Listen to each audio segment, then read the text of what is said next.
Okay, gamay lang ang correction, no?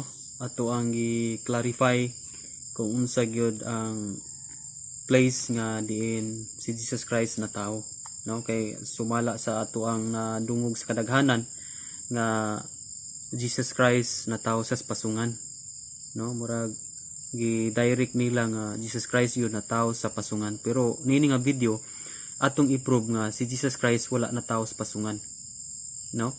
So asa man day siya na tao.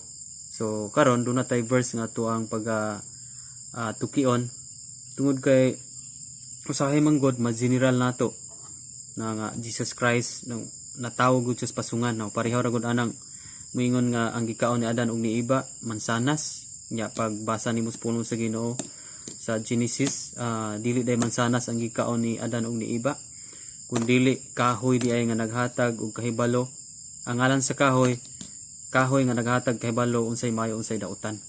Okay, so munang klaruho nato ang Biblia unsa gyud ang gisulti, tinuo nato pag-ayo kung unsa gyud ang gisulti. Kay prasa niya nga agi nga video nga ato ang gisgutan nga matudpas kadaghanan December 25 gyud na tao si Jesus Christ, apan dili man mapamatud-an sa Biblia nga naadyoy pizza ug bulan nga December 25 gyud siya na tao. Okay, so ani nga video ato pong pamatud-an nga si Jesus Christ dili wala siya na tao sa pasungan. So karon ang pangutana, asa man day siya na tao? Okay, so doon na tayo bersikulo nga ato ang pagabasihan ni ini. Lucas, no? Lucas chapter 2, kung doon na kay Bible ya igsoon, kinahanglan tinuon ko nato ang Biblia. So siyon ko nato pag-ayo kay niyo ang Biblia sa Santiago 1:25 nga kadto kaning tawo nga nagsusi pag-ayo sa ingpin kasuguan ug nagpadayon sa pagtamod niini sa tanan niya pagabuhaton pagapanalanginan siya, no? Nagsusi ang iyon dito, nagsusi pag-ayo, no? Gagmay lang kaayo nga mga ligas sa pulong nga gigamit para sa anam yun nga nataw daw si Jesus Christ sa pasungan. So nataw daw si Jesus Christ anang palakanan gyud og mga hayupan o kana bang kwadrahan sa atuang pinulungan Bisaya, kwadrahan, no? Sa ilahas sa una pasungan, no? Nga naa diha ang mga karniro, naa diha ang mga baka, no? Murag punduhanan na siya og mga hayupan kanang pasungan. Okay, so tinuod ba nga Jesus Christ na diha na tawag yun? Diha gud sa nahimugsoan ang pasungan. Lucas chapter 2 verse 6 to 7 ato ning pagabasahon. Kung naa kay Bible sa imong balay, sunda lang mampod.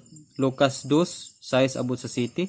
Ug samtang didto sila sa Bethlehem, miabot ang panahon nga manganak na siya.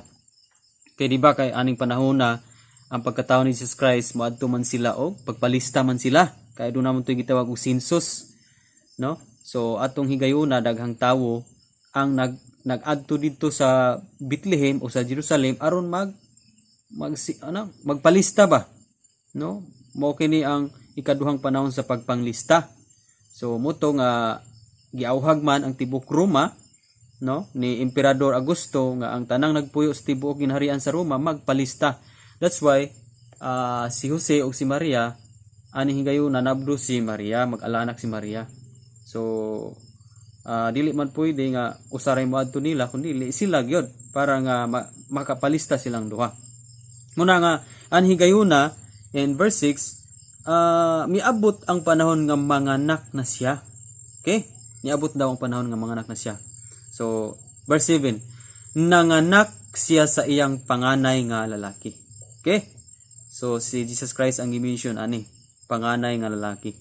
So dinhi sa verse 7 imo nang mabasa nga humana og panganak si Maria, no? Nanganak siya sa iyang panganay nga lalaki. So ang pangutana, asa man siya nanganak? Sa pasungan gyud ang giingon sa kadaghanan. Kaya atong susihon pag-ayo ipadayon nato ang mga verse. Humana og panganak matud pa dinhi giputos niya ang bata sa panapton. No, giputos ang bata sa panapton. Si Jesus Christ giputos na og panapton.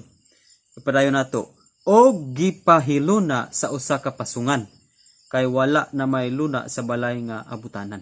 Okay? So naay word diring gigamit. Human og putos, human anak si Jesus Christ, giputos siya og panapton. Dayon, ang word nga gigamit diri igsoon gipahiluna sa pasungan. Muna insakto.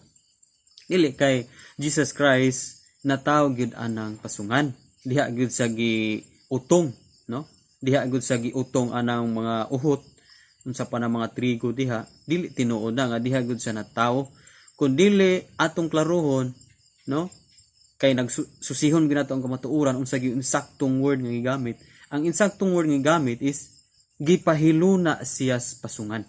Human og panganak, giputos og panapton, diung usa gipahiluna sa pasungan. So ang sakto og tinuod nga terminong gamiton, Jesus Christ gipahiluna sa pasungan. No, kay say manggod gamay ra ning correction kay say na ditso man na sa kadaghanan nga Jesus Christ na tawo gyud anang pasungan. No, may kakatol. Diha niya giutong anang mga uhot. No, sa dalan, no, kay wa may tuy balay nga kaabutan na kadaghanan kay tawo. Diha sa dalan nanganak ni Maria, giputos niya din usa gipahiluna sa pasungan. Okay? So mao ra na ang atuang tubag sa atuang correction o prove nga Jesus Christ wala na tawo sa pasungan oy. Kundili gipahiluna siya sa pasungan. Muna insakto nga termino nga gigamit sa Biblia, gipahiluna sa pasungan. Okay, so huli nga naa kay na katunan nining video. So kita-kita na puta sa sunod na pud nato nga mga video. Apan kung bago pa kanini nga channel, kini nga channel wala ta nag-introduce og religion but only Jesus Christ. Ang pulong sa Dios may ato ang gituki o giusisa o tama bagyod ang mga doktrina o mga termino gigamit sa kadaghanan. Okay? So munang pinakagagmay nga word gitagaan gyud nato importansya, gituki gyud nato ayo gi-explain gyud nato. So para ma-notify ka sa next video, just click subscribe and the notification bell aron nga updated ka sa sunod pang mga video. Okay, salamat sa imuhang pagpadayon sa pagtanaw.